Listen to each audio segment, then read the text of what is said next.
Hi, I'm Gary, and this is episode 71 of EV Musings, a podcast about renewables, electric vehicles and things that are interesting to electric vehicle owners. On the show today, we'll be looking at broken chargers. Nobody likes it when a charger doesn't work, but why do they stop working and how can you fix them? And how do we stop this happening in the first place? Before we start, I wanted to bring everybody up to date with a change to the Patreon offering. As of last week, every episode of the podcast will, where possible, be available for early listening by VIP and all access patrons. They'll get to hear the episode on Sunday evening rather than Monday evening. Additionally, the same patrons will also get access to additional post-credits parts of the podcast, where I will occasionally talk about other topics for a few minutes. In this week's episode, we'll be talking about the price rise by BP Pulse, formerly BP Chargemaster, on their 150 kilowatt high-powered chargers. Our main topic of discussion today is broken chargers. As I said in the episode with the charge point operators, one of the two main problems I really have with chargers is turning up to a unit and finding that it's not working. With the current offerings by the majority of charge point operators, this means that if you're at a single unit location, you're not going to be able to get a charge. That's why everyone wants more chargers at each location, although this doesn't always guarantee availability, and we'll talk about that a little later. Charge point operators don't want to just put one charger in a location, they'd like to put as many as possible, but there are limitations about why they can't. In many cases it's to do with money, in some cases it's to do with usage, and in other cases it's because they can more easily put two chargers in nearby locations than multiple chargers in one location. But regardless of why they do it, we're in a situation where the chances of turning up to a single broken charger are higher than we might like. This was highlighted by three fairly high-profile instances on Twitter recently.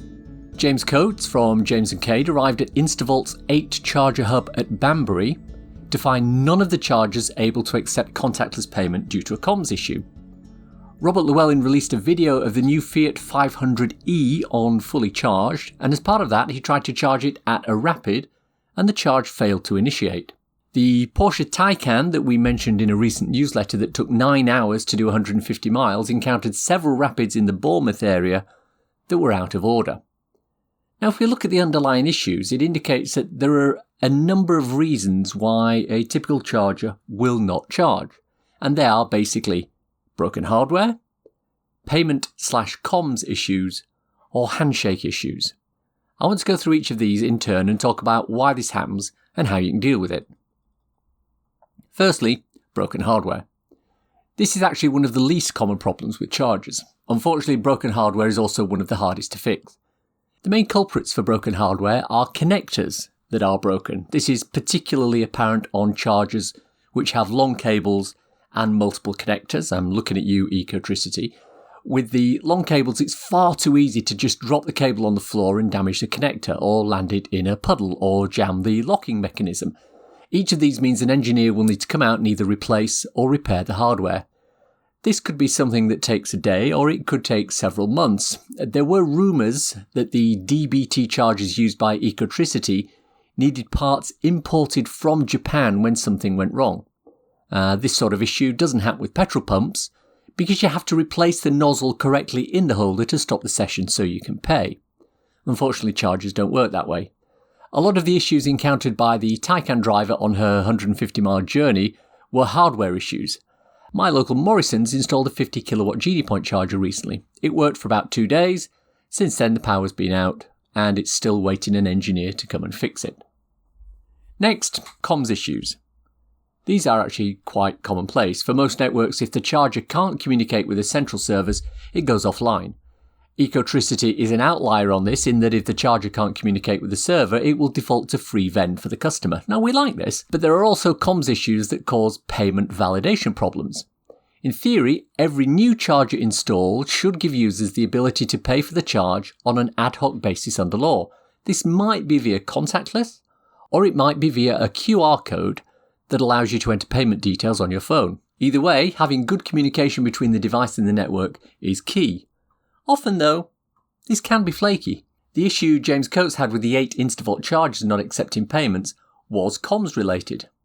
Personally, I've been at the Polar Hub at Milton Keynes and had to persuade a new EV driver that using the Polar Instant app was probably harder than just waving a credit card at the device. The Polar Instant app was just hanging as it tried to communicate with the charger.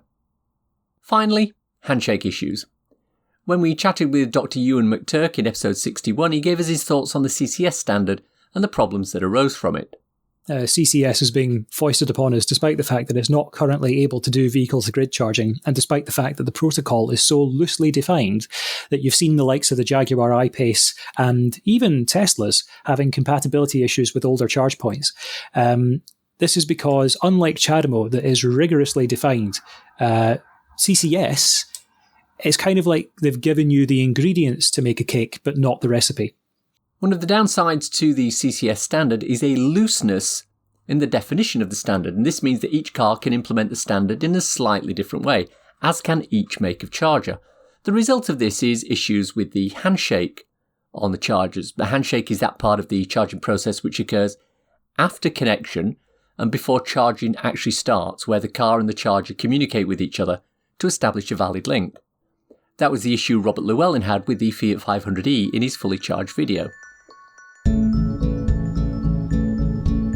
So, how do we fix broken chargers? Well, firstly, you need to try and find out what's actually broken. If you get there and there's no power, the screen's unresponsive or dead, or there's an error message on it, chances are it's a hardware issue. Make sure you call the helpline for the charge company and let them know. If there's too long a delay in answering, get onto Twitter and let them know about the issue. Tweet them or DM them with the charger ID, the location, and the nature of the fault. Then head to your backup charger. You do have a backup, right? One problem you'll see quite often is that the emergency stop button has been pushed by the previous user. Firstly, make sure you pull it out or twist it to reset and call the company to reboot the device. That might solve the issue. However, some devices need a manual reset at the pump by an engineer.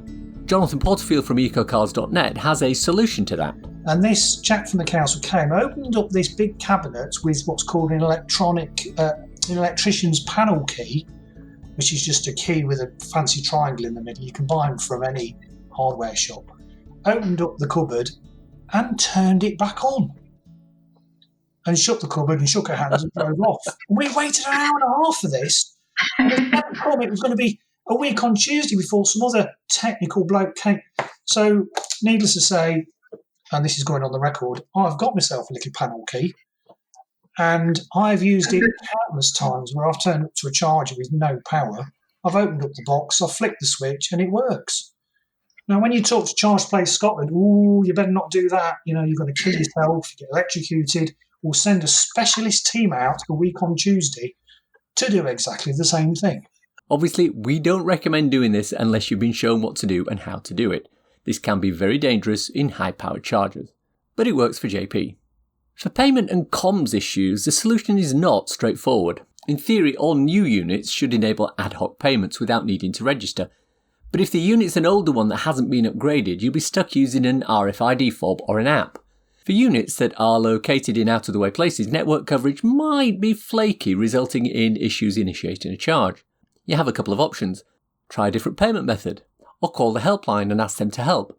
And this applies especially if the contactless payment doesn't work or the app won't respond.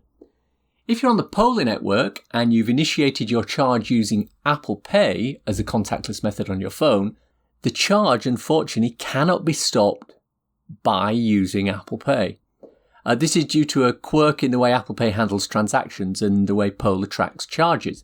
Basically, the Polar system can't determine that the device that initiated the charge is the same as the one that tries to terminate it. And because it needs the same device for both initiation and termination, it won't do anything. To stop a charge in this case, call the Polar helpline. Do not press the emergency stop button. Handshake issues are the third thing to look at. The simple and unavoidable fact is that handshake issues are unpredictable.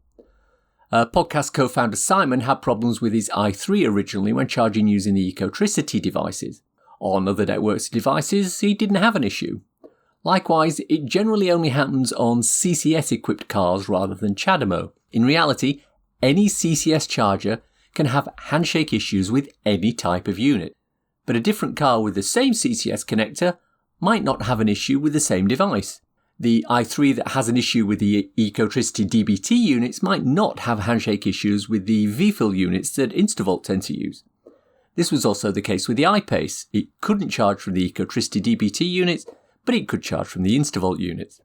If you have a handshake issue, i.e. the charge fails to initiate on your car, disconnect the connector and try again. This is what Robert Llewellyn did with the Fiat 500e, and it worked. Try holding the connector in the charge port while the handshake takes place and pushing it firmly in. Sometimes the weight of the cable can cause the connection to not be as tight as it could be and the handshake won't work. If this doesn't work, try a different type of charger, i.e. if you're using the Polar 50 kilowatt chargers, try Osprey, or if you're using Ecotricity DBT chargers, try Polar. Hopefully that solves it. Of course, in an ideal world, we'd have units that are reliable, don't break, don't have comms issues, and always do a good handshake. In reality, hardware will always break, especially if things like connectors are mistreated. Comms issues are a matter of course and have been since phones and wireless communication came into being. And handshake issues will always occur as new cars and new chargers are rolled out and the protocols are tightened up. This is one of the vagaries of the public charging network that will definitely need to improve as we go on. In my discussion with Tom Callow from BP ChargeMaster, he mentioned that Polar are upgrading the software in their machines to allow customer support to provide more options to try and fix charger issues without needing to call an engineer. They've also recently updated the welcome screen to display a message asking users not to press the emergency stop button unless it is an actual emergency, and this will cut down on the number of call-outs needed to reset machines and increase the availability of the network as a whole. Finally, please remember, when you finish your charge, put the cables back. Don't drop them onto the floor, into puddles, run over them with your car, or generally mistreat them. That way lies pain and madness. It's time for a cool EV or renewable thing to share with you listeners. Hydrogen-powered trains are now a thing. 2 years ago, German company Elstrom created the Coradia Island train, which was approved for use in the German region of Lower Saxony. Now, it's just received approval for use in Austria. The jury is still out on whether hydrogen is the solution for trains. Dr. McTurk thinks that, at least in Scotland, electrification of the train lines is entirely possible without hydrogen. Links to his Plug Life television manifesto are in the show notes. Remember that even hydrogen-powered vehicles need actual batteries in them to store the electricity that's created by the hydrogen fuel cell, and to store any that's regenerated from braking. The Coradia Island train stores hydrogen in tanks on the roof, which link to roof-mounted fuel cells to convert the hydrogen and air to electricity and water. The electricity is then stored in batteries under the carriage and used to power the traction motor. Specifically designed for operation on non-electrified lines, it enables clean, sustainable train operation while ensuring high levels of performance. Great work, Alstrom. And that's the show for today. Hope you enjoyed listening to it. All Access and VIP patrons, please stay tuned for some post-credits goodness where we're talking about BP ChargeMaster's high-powered charging price rise. If you want to contact me, please use EV Musings' Twitter account, MusingsEV, or I can be emailed at evmusings@gmail.com. If you want to support the podcast and the newsletter, please consider contributing to become an EV Musings patron. The link is in the show notes. If you want a quick reference ebook to read on your Kindle, I wrote a little something called So, You've Gone Electric. It's available on Amazon worldwide for the measly sum of 99p or equivalent, and it's a great little introduction to living with an electric car. At the moment, it's free on Kindle Unlimited, or if you're in the Kindle Lending Library, please check it out. Links for everything we've talked about in the podcast today are in the description. If you enjoyed this podcast, please subscribe. It's available on iTunes or wherever you get your podcasts. Please leave a review as it helps raise visibility and extend our reach in search engines. Thanks as always to my co-founder Simon. You know, he called up the guys who make his electric skateboards, told them he wanted to add some sort of speed boost to it. Said he wasn't falling off it enough and he felt the need for speed. They asked him what exactly he wanted to do and he told them, I'm going to add a CCS port so I can use a Tesla supercharger to recharge. They said, oh, you better not do that. You know, you're going to kill yourself, get electrocuted. We'll send a specialist team out a week on Tuesday to do exactly the same thing. Thanks for listening. Bye.